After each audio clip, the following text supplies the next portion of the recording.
William Branham has had a tremendous influence throughout the world. He and Oral Roberts were some of the main figures behind the healing revivals after World War II, and Branham was one of its most respected leaders. The legacy of his ministry can be seen throughout televangelism and the charismatic movement today. Though his role was influential in the beginning of the charismatic movement, over time, many of his more controversial doctrines were rejected. Still, others would continue to praise him as a mighty man of God. His teaching lives on in the lives of his followers, who are commonly known as message believers. The main Branhamite organization, Voice of God Recordings, claims that it has sent Branham's materials to every country in the world in 70 languages. In this first of a two-part video series, I'll be talking about Branham's life and claims of supernatural visitations and signs. And in the next video, I will closely examine some of Branham's doctrines. Now, to begin with, I want to give a really quick overview of Branham's life. Now, William Branham was born in Kentucky in 1909 in a small log cabin. Very poor conditions. He says that one year when he went to school, he didn't even have a shirt to wear. That's how poor that they were. But even from the very beginning of his life, these supernatural signs that he claims followed him throughout his life started even at the very beginning. This is what he said here in his own words. "When the Lord God brought me into the earth, there was a light standing at the little window. And when they opened the window, the light come whirling in." So at the very beginning of his life, these supernatural signs were showing up. But I want to pause for a minute and talk just a little bit about his grammar. As you can see this last line, they opened the window, the light come whirling in. That's not proper English. We would say the light came whirling in. Branham did not have a lot of formal education, so sometimes his English might have been a little bit choppy grammar-wise. That's not a criticism against him. That's just the nature of things. So when you see these things that I'm reading, this is how Branham said them, okay? When Branham was 3 years old, he received a message from God saying that he was going to live next to a town called New Albany. That same year, Branham's family moved to Jeffersonville, Indiana, which is next to New Albany. Between 1928 and 1933, Branham was converted to Christ and was ordained. Now, the timeline here is a little bit fuzzy. If you go to many pro-Branham websites, they will say that Branham started his ministry in 1928 when he was saved. And there's a good reason why they say that, because there are some things that Branham said that would lead you to believe that's what happened. Now, let me pause here again for a moment and let me explain what these numbers mean here that you see. If you are a message follower, you know what these mean. So let me explain this to the rest of the folks. Let's look at this second example, 63-1201E. This is a date, and specifically a date that Branham gave his sermon. And the way this works then is the first two numbers are the year, 63, that would be 1963. 12, that's the 12th month, December, and then 01, this is the date. December 1st, 1963. Now, if there's a letter after these numbers, what that means is that Branham gave more than one talk on that day. So if it's an M, means morning, A is afternoon, and E is evening. So this would be December 1st, 1963, in the evening. If you'd be interested in checking up on any of these things that I say when I give a citation, it's easy to do. You go to the Voice of God Recordings website, www.branham.org, click on Multimedia, and then Audio Sermons. From there, you can choose to click on something that'll give you a transcript of what Branham said, or you can click on something that will let you hear what Branham says on these very dates. So, back to 1928. These dates here. In 1960, Branham said that he had been in ministry for 32 years. So, take 1960 minus 32, what does that give you? 1928. And in 1963, he says that he had been in ministry for 35 years. Again, 1928. However, there's a good reason to believe that maybe this isn't the full story. William Branham, according to his story, he moved in the late 1920s to Arizona and begins a boxing career. In this book, William Branham, A Man Sent from God, it says that he moved back to Indiana when his brother Edward died, which was in 1929. 2 years later, which would be now 1931, Branham has an accident and almost dies and starts to wonder if he would be saved in the end. So later he prays, receives Christ, and starts attending a church who is pastored by Roy Davis. And it's Roy Davis who ordains Branham to the ministry. In 1933, Branham has what I'm going to call his first commission. I'm going to go into great depths on this first commission in a little bit, but just for now, 1933, he has his first commission. After this first commission, his followers help him build his first church. They lay the cornerstone and build the building, and you can see this here. This is the Branham Tabernacle in Jeffersonville, Indiana. In 1946, though he continues being a pastor, there is a new phase of his ministry. This is the beginning of his healing ministry. We're going to look back at this in a little bit and go over it in detail. And he continues his pastorate and healing ministry until 1965, when he dies in a tragic car crash. Like I said, that was a really quick overview of Branham's life. Now let's look back at some of these stations in his life. In 1933, when he tells these stories and he talks about them throughout his life, there's some parts of his story that are very consistent throughout time. We're going to see there's other details that he changes a lot. But the consistent parts of the story is, he says that there was a revival service in which about 3,000 people attended.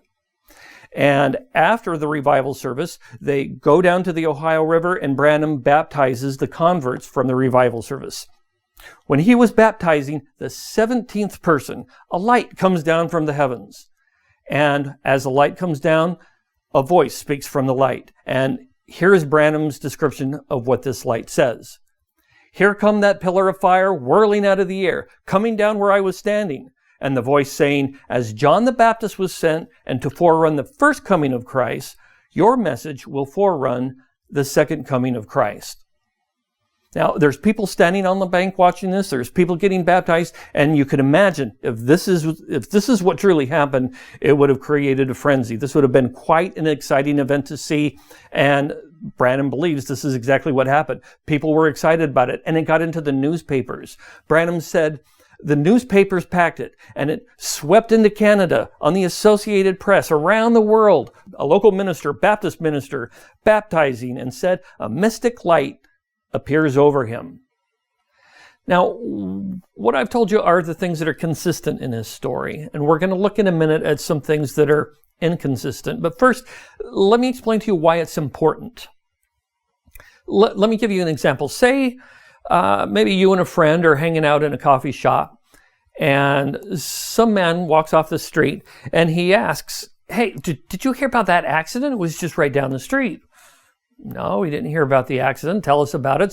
So the man says, "Well, there's these two cars. One of them ran a red light and just hit the other car. And the people inside, they were hurt, but thank goodness nobody was seriously hurt. There's about 3 or 4 people gathered around the cars, helping people, calling for the ambulance. And man, on the side of the street, there was probably like 12 people standing there watching this event."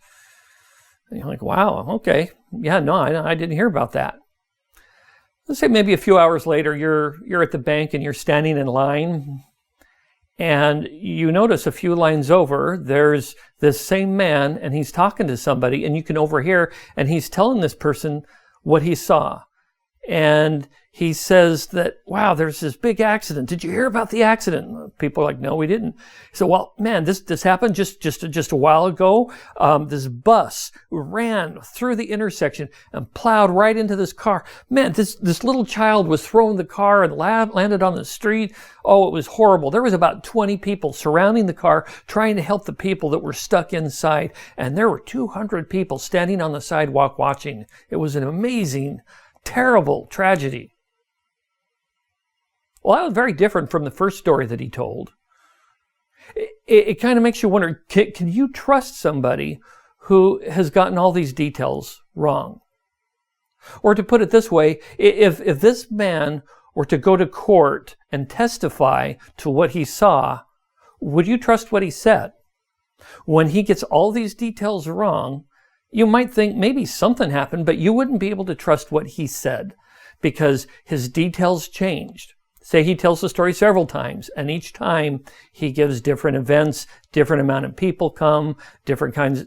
You can't trust someone like that.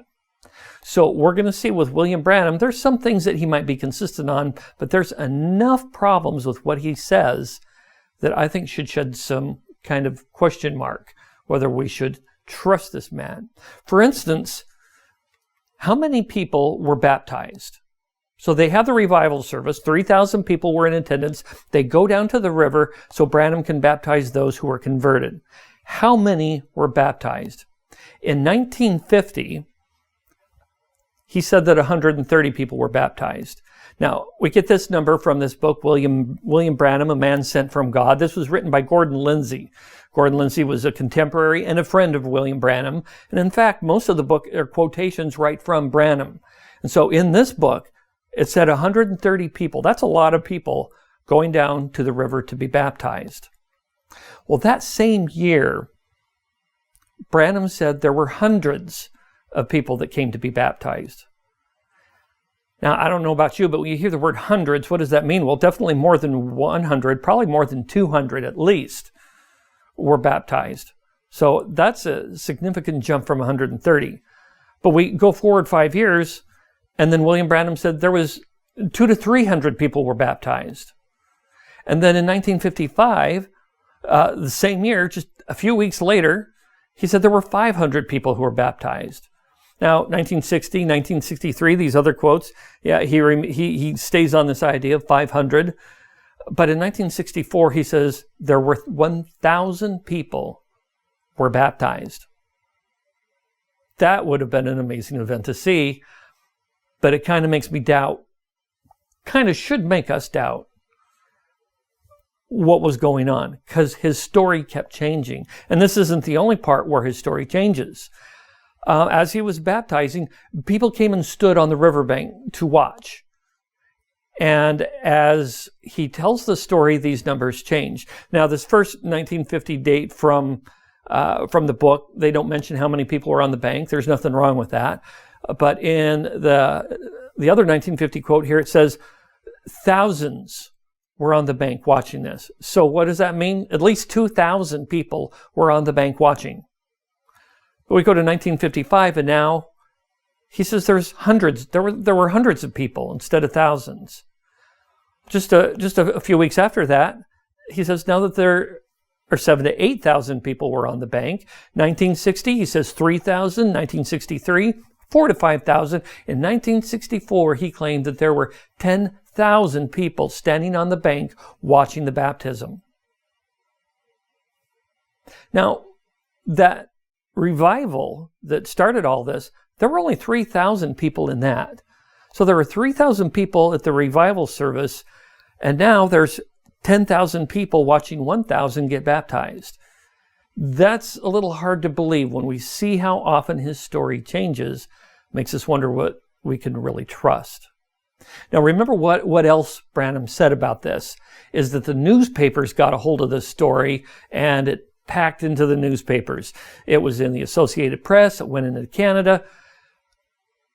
But where are these newspaper reports? You can go into archives, and researchers have done this and have looked to see where are all these press reports. He said on the front page of these papers, they would have this event that happened.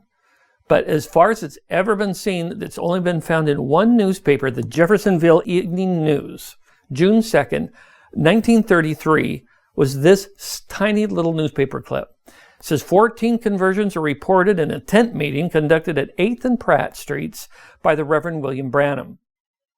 Now remember his story, it was the 17th person he was baptizing when the light came down. Newspaper said there were only 14 people baptized total. Branham's story doesn't quite line up with what was said in the newspaper. The next thing that I want to look at is the 1946 Commission. Remember, 1946 is when his healing revivals took place. And what started this was a visitation that he had with an angel. Now, just like with the baptismal service, when he tells the story, there are some things that are consistent with what he says. And the consistencies are, William Branham was he was getting very concerned about all these different spiritual things that are happening in his life, like the light over his bed, and there's many others, and it was concerning to him. So he goes off into a room, and a light appears to him. And through this light, an angel comes to him, and then this angel speaks to him. And this is what the angel says. He says, if you'll be sincere and will get the people to believe you, there will be no disease stand before your prayer, not even to cancer. But how will people know this? How will he get people to believe him? Well, there would be two signs given that would vindicate the ministry of William Branham. The first one would be healing. What Branham would do is he'd take his left hand and would hold the right hand of the person who needed healing, and his hand would vibrate. And different diseases, different problems would cause a different kind of vibration, letting him know exactly what they needed to be healed from, and then he would heal them. Now, the second sign to vindicate his ministry would be knowing a person's heart. He could tell the person things about them that there's no way William Branham could have known. He had never met this person before, but he was able to do this as a supernatural sign from God to vindicate his ministry and get people to believe him. So those are the consistent things in his story. There's problems with it, though. When did this happen would be the first question I want to ask. When did this visitation with the angel occur?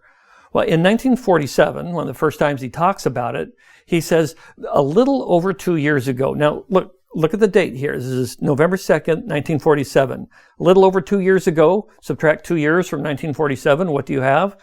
1945 is when this angel supposedly came to him. But later, he says, it was May 7th, 1946, and this is the normal date given for when the angel came to him. But what's interesting is just 3 weeks earlier, he said it was May 7th, 1947. So he gets confused on what year this really actually happened. The next question is, where did this happen? Not only when did it happen, but where did it happen? In 1947, again, this first time that he talks about it, he says that he was in his home. And these dates, or these sermons that I'm giving you references to, these aren't the only times that he talks about it. These are just a sample of some. For instance, in 1953, a short video is made called The 20th Century Prophet, and it has him and his wife are in their home. A couple of gentlemen come and talk to him, and he tells them about this visitation from this angel. And in this story, he says that he was in his home. So he says this several times. He's in his home. But other times he says otherwise. In 1953, he says that he was in a cave. In 1955, he says he was in a log cabin.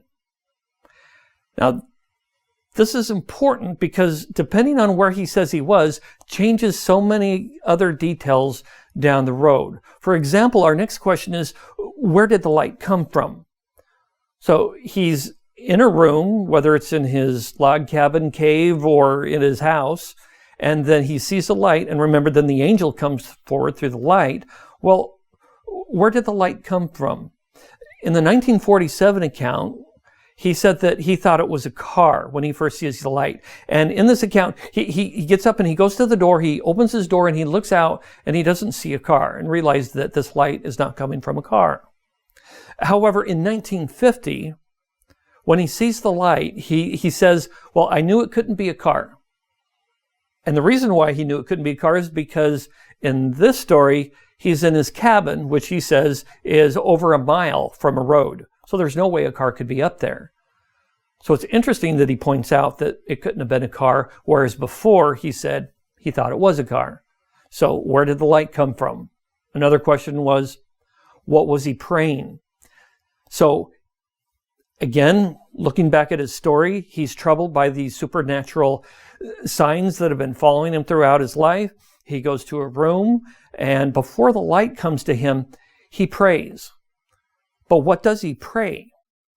Well, in 1955, he gives a prayer of fear and repentance. before God because he's concerned about these things that have been happening to him. And this is what he says his prayer was like. I don't want them things to happen to me. Please, God, don't never let it happen no more. I love you. I don't want to go to hell. This is a man who is feeling angst and pain and fear over these supernatural signs.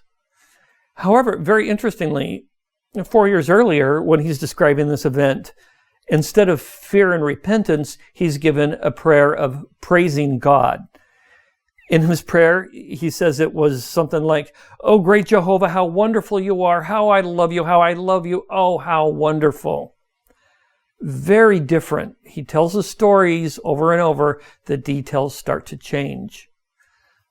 In that early 1947 account, he doesn't say anything about a prayer. He says that he's reading his Schofield Bible, then he heard something, and then he saw the light. Now, I can grant possibly he's reading his Schofield Bible and then started to pray, but that's not what he says.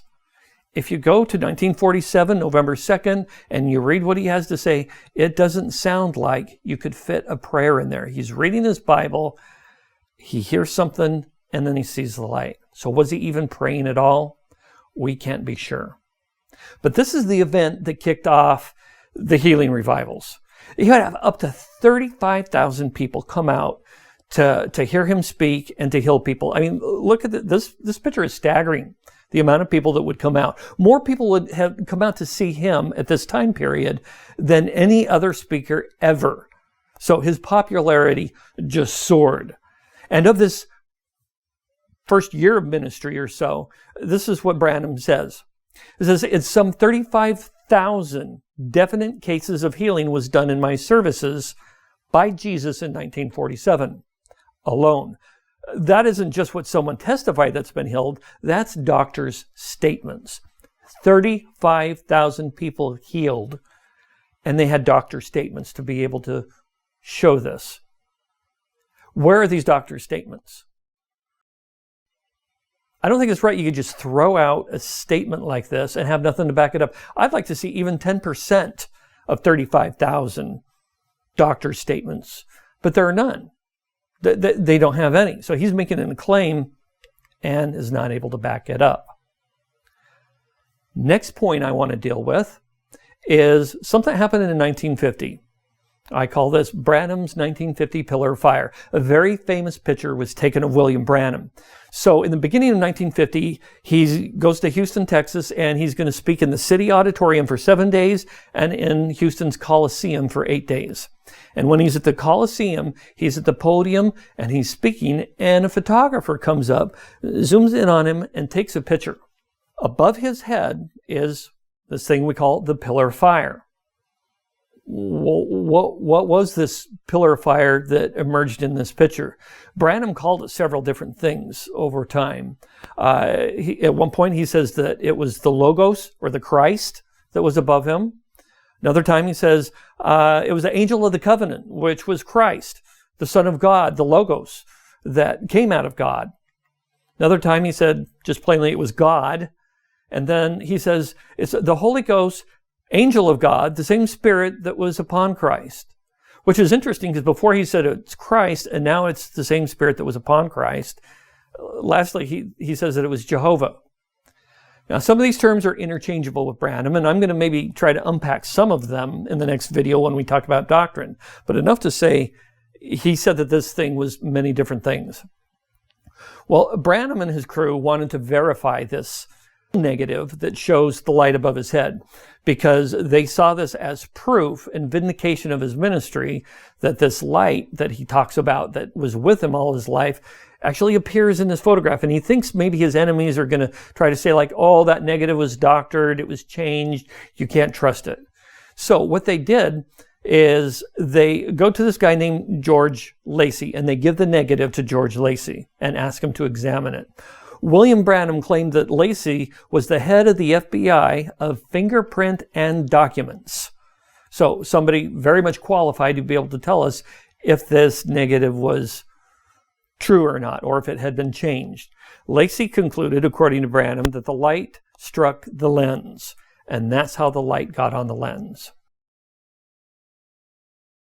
Branham then claims that a copy of the picture, after George Lacey verifies that this is true, that this light struck the lens, Branham says the copy of the picture is in Washington, D.C., in the Religious Hall of Art, with a note under it, the only supernatural being was ever photographed in the history of the world. There are problems with this story. First of all, just some factual examples. Lacey didn't work for the FBI. He was like more of an independent guy. He was very much qualified to do what Branham's organization asked him to do. However, he didn't work for the FBI. He wasn't head of the Documents and Fingerprints Division. Not at all. So Lacey didn't work for the FBI, and the FBI was never even involved. And lastly, there is no religious Hall of Art in Washington, D.C. Now, from what I understand, this picture is in Washington, D.C., but it's not up on a wall anywhere. Branham's team wanted to copyright this picture, and when you copyright something, from what I understand, the government's going to keep a copy of it in a file somewhere in Washington, D.C. So there is the picture there, but it's not hanging on a wall, and it doesn't say that it's proof of a supernatural being that was photographed. Now, Lacey's report is reproduced in this book here by William Branham called Footprints in the Sands of Time. And near the very beginning of the book, when you open it, you can see this is a reproduction of what's in his book. This is George Lacey's report. And it begins with explaining that this negative was given to him to verify its authenticity. He talks about the procedure that he goes through to verify it.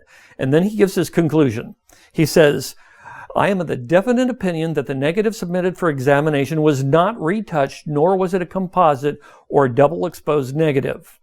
Further, I am of the definite opinion that the light streak appearing above the head in a halo position was caused by light striking the negative.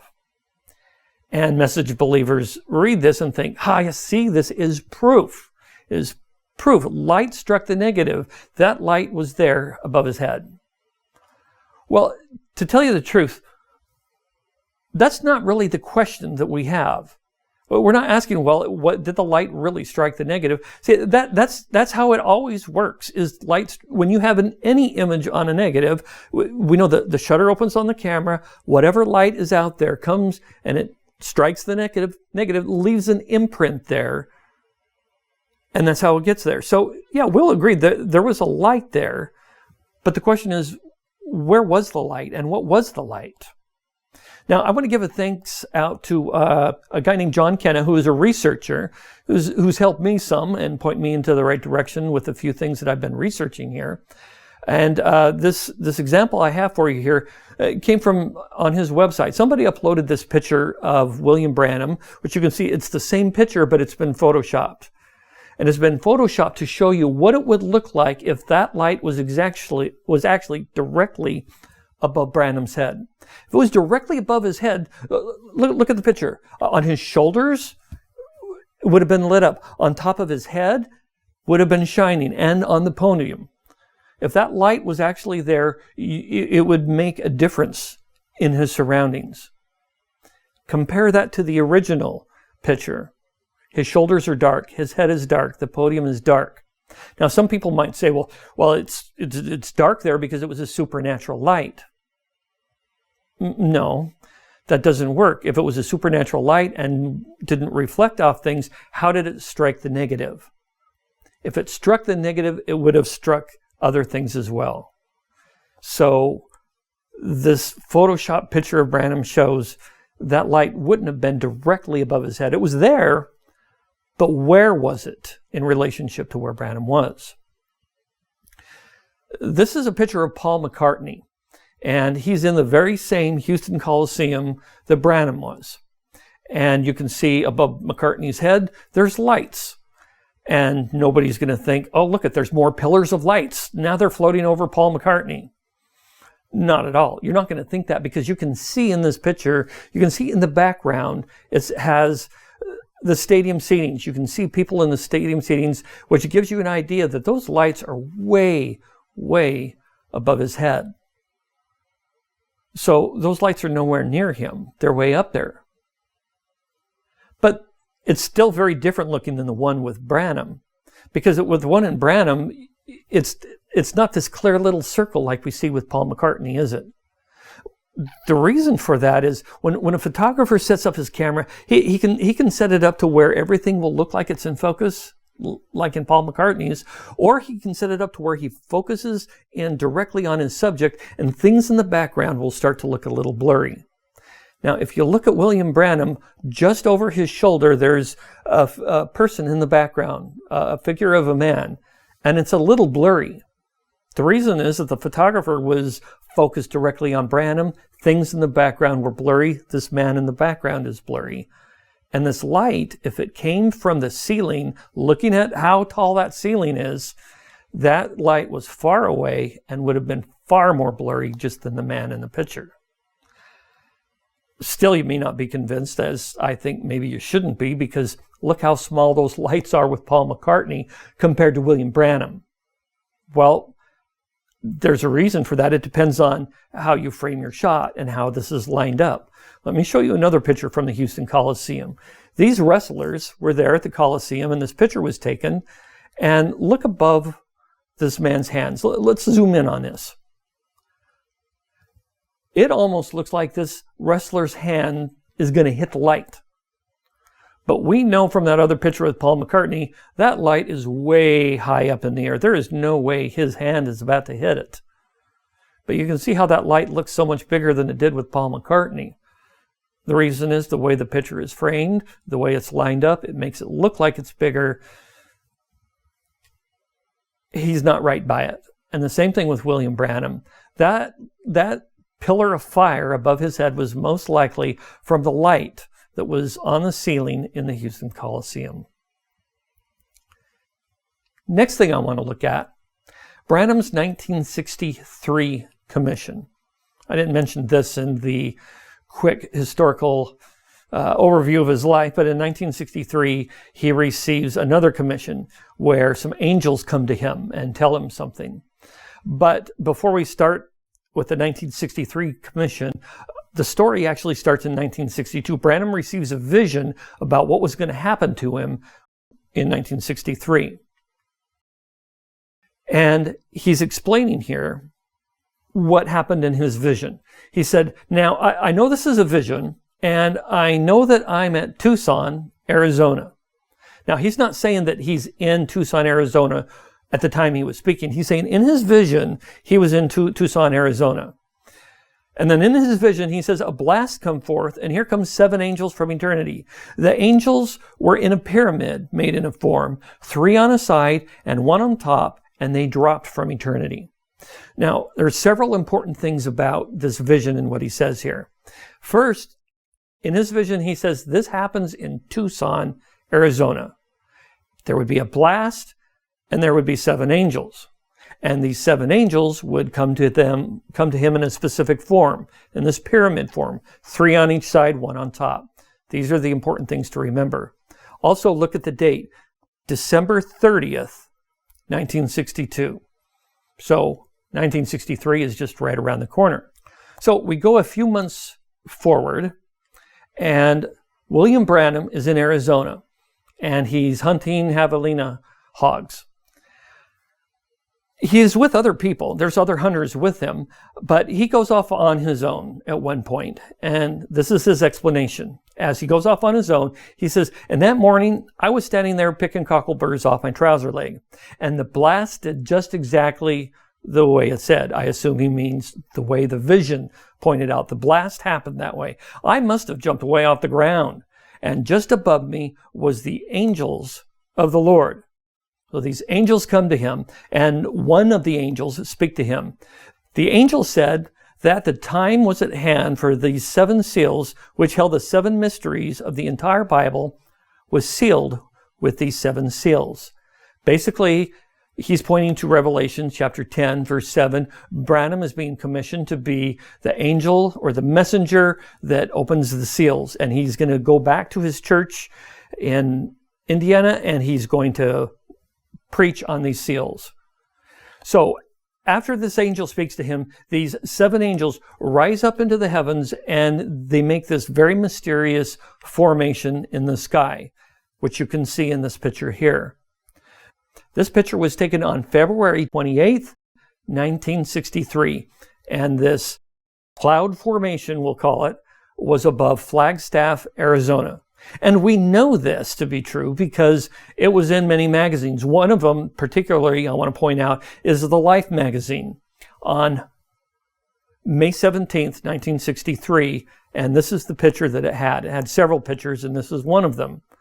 February 28th, 1963. And in the Life magazine, it quotes Dr. James McDonald, who is a meteorologist at the Institute of Atmospheric Physics in Tucson, Arizona.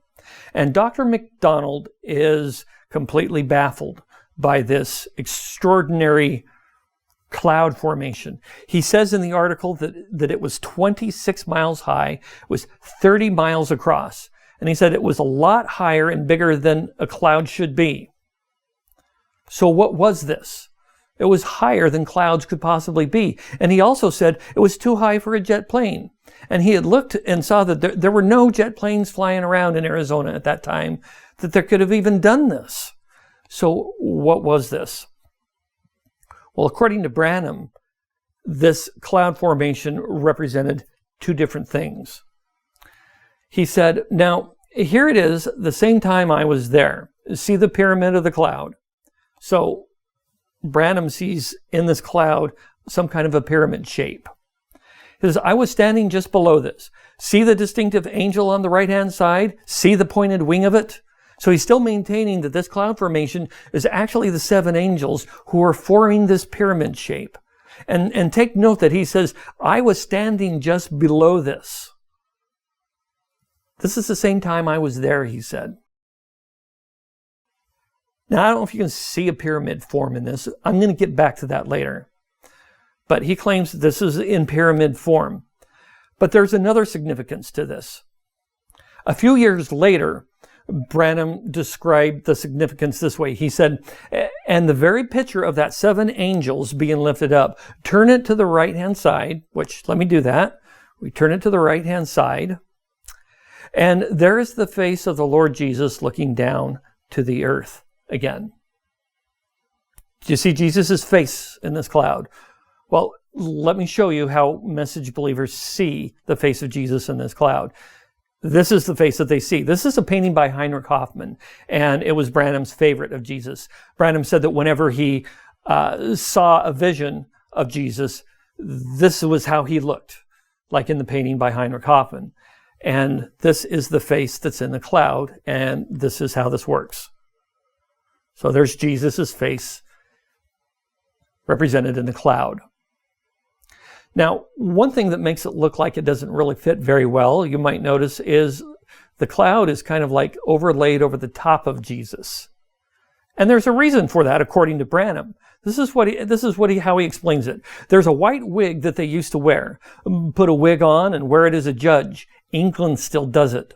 When you got supreme authority, Jesus is the last of the authority. He's supreme authority. So what Branham is telling us is that the white wig that the judge wears in England represents that judge has supreme authority. And that's why Jesus has the white wig in this visual example that he gives to the world on February 28th, 1963. I've said a lot about this. Let me give a quick summary to make sure that we're on board here. So in 1962, Branham has a vision. And in the vision, he's in Tucson. There's a blast. 7 angels come to him. But then in 1963, he's out hunting javelinas near Tucson. There's a blast. 7 angels appear. Sounds just like the vision. They ascend. They form a pyramid and Jesus. And Branham is directly below these angels. This cloud formation, he's right there underneath it. There's problems with this story. First of all, the 1962 vision. There's some contradictions. What we looked at before was December 30th. But 1 week earlier, December 23rd, 1962, he gave a different story about what his vision was. He says, and it looked like in a form of a pyramid, like 2 on each side, with 1 in the top, came 5 of the mightiest angels I ever seen in my life. And I thought, Now, a death angel would be 1, 5 would be grace. So now he's saying, in the beginning, he said there were 5 angels. And it wasn't like he's saying, well, maybe there was 5, maybe there was 7. He's very specific. In fact, in this talk, he says 5 times that there were 5 angels. And it's important to him because 5, the number 5, represents grace. So which is it? Were there 5 angels or were there 7 angels in his first vision? Now, jumping a few months forward, he says that he was hunting, but he wasn't hunting on the date that the cloud was there. Remember, the cloud was there on February 28th? Well, Javelina hunting season didn't start until March 1st. You might think, well, okay, what's the big deal? That's only 1 day earlier, February 28th. Why couldn't he have been hunting just 1 day earlier than hunting season? Well, that's considered poaching, to hunt when it's not in season. And Branham is a former game warden, and he took poaching very seriously. In one of his talks, he compared poaching to murder. So there's no way he would have been out there poaching, because that was incredibly wrong. What time of day did this whole thing happen? When did those angels come to him and ascend up into the heavens? Well, what we read earlier, he said, and that morning I was standing there picking cockleburrs. It was in the morning. Angels come to him, tell their story, and they rise up. That's not when the cloud was over Arizona. This is the Life magazine article here, and it tells us when the cloud was there. 6:10 p.m. This picture was taken in Prescott. Now, this is not where the cloud was. The cloud, according to the article and according to Dr. McDonald, was over Flagstaff. This is just where the picture was taken. This picture was taken at Prescott. The cloud was only visible for about maybe half an hour. In the evening, Branham said it was in the morning, but it was clearly in the evening when this came. Well, there's a problem with that. Another problem was Branham wasn't under the cloud. He said in what we read earlier, and here's another one, he said, I was standing right under the cloud when they took the photo. Well, really, you were standing right under the cloud when you took the picture. Then how do you explain other things that you say? In 1965, he said, science took the picture all the way from Mexico as it moved from northern Arizona, where the Holy Spirit said I would be, standing 40 miles northeast of Tucson. So he's standing 40 miles northeast of Tucson. That's close enough to being in Tucson. It's the closest big city. So there's nothing wrong with that he's not right in Tucson. Because remember, that's what the vision said. He would be in Tucson. But the cloud is not in Tucson. The cloud is in Flagstaff. Now, you may not be familiar with the geography of Arizona, but let me show you. So here's Flagstaff in Arizona, and I tried to make the cloud picture here look like it would be about the right size if it was 26 miles high, 30 miles across. And this is how far away Tucson is, all the way down here, over 200 miles away. So if Branham is in Tucson, how can he say he was right under the cloud that was 200 miles away? You can't have it both ways. He couldn't have been right under it. The first times that he sees the Life magazine, he looks at the Life magazine and he says, I look to see when it was. Meaning he looks to see when was the date on the magazine that said when was the cloud formation there. I looked to see when it was, and it was about a day or two before or a day or two after I was up there. I looked where it was at, northeast of Flagstaff or Prescott. Well, that's just where we was at, see, just exactly. Now, do you see the problem? A few problems here. He said, it was a day or two before or a day or two after. So he wasn't there, according to what he's saying at this point, on June 1st, when he's looking at the magazine for the first time. Remember, the magazine came out just a few weeks earlier. He's looking at the magazine for the first time, and he admits he wasn't there when the cloud was there. He was there maybe a couple days before or a couple days after. And he also says, Flagstaff or Prescott? Well, that's just where we was at. Where was he supposed to be? Tucson.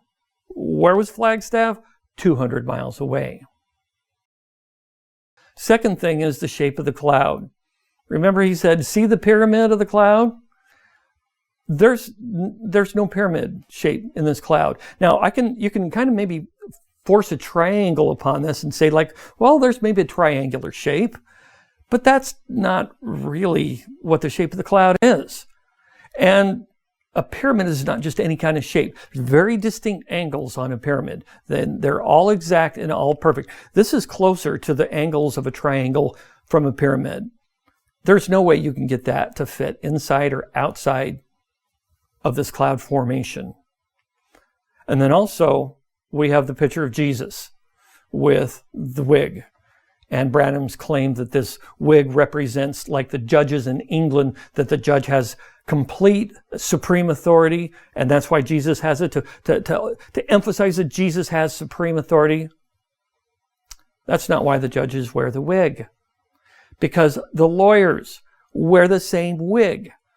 So it can't be symbolic that the judge has supreme authority because other people are wearing the wig also. If anything, it's to show the law has authority, not the person wearing the wig. So that doesn't work either. So the next thing we need to ask is, well, then, what was the cloud? Where did this come from? You know, the message believers like to point out that Dr. McDonald in the Life magazine article was totally bewildered. He had no idea, where did this come from? Where was this strange cloud formation? What caused it? What did occur? It's higher than clouds can be. It couldn't have been smoke from any kind of aircraft. There were no aircrafts around Arizona at that time. He did his homework. He couldn't find it. But in Weatherwise magazine, just weeks after the Life magazine, we learned that he found some more information. It says here, a few weeks after the Life magazine article, Dr. McDonald theorized it could have been from a Thor missile that was detonated over Vandenberg Air Force Base in California, so much further away than he was originally looking at. But he couldn't be certain at this time because this Thor missile that was detonated, the whole information about this, it was all classified. So all he could do is gather information from maybe eyewitnesses and from newspaper reports that saw the event, but he didn't have anything solid. A few years later, it was declassified and the information was available. Now, Dr. McDonald never commented on it again. And most likely the reason is that Dr. McDonald was interested in this really strange, naturally occurring phenomenon. But after it was shown to be smoke from this Thor missile, it was no longer of an intrigue, and he didn't comment on it. Interestingly enough, the Thor missile, when it detonated, was at the same height as Branham's cloud. And then it blew across northern Arizona. Though we don't have Dr. McDonald commenting on it, his wife, Betsy McDonald, she gives a comment on this in 1996 in this letter. She says here, to the person who brought the declassified materials to her, she says, "Thank you for sharing the declassified Department of Defense documents you secured from the United States Air Force concerning the unusual ring-shaped cloud observed over northern Arizona, February 28, 1963. So we know she's talking about Branham's cloud. She said, "These documents confirm the scientifically acquired conclusions of my husband, Dr. James E. McDonald, that this stratospheric cloud was caused by the explosion high in the atmosphere of a Thor missile fired from Vandenberg Air Force Base in California." It's no longer a mystery. It actually, by the time she wrote that, it hadn't been a mystery for a long time. But it's perpetuated through message believers all the way up until now. So, back to a question that I asked before when I gave the example of a guy coming to you in a coffee shop. Would you trust William Branham in a court of law to be able to tell what happened on these different events that he talks about? Where was he when the cloud formation? Was he right under the cloud formation? Was he in Tucson and it was in Flagstaff? Was it in the morning? Was it in the evening? Was he with hunters or was he by himself praying? So many different accounts to his story. I think it makes it hard to believe that anything happened at all. So that ends this video. In the next video, as I said, we're going to look at some of Branham's teachings and try to explore in the mind of Branham what he believed and what he taught others. Thank you.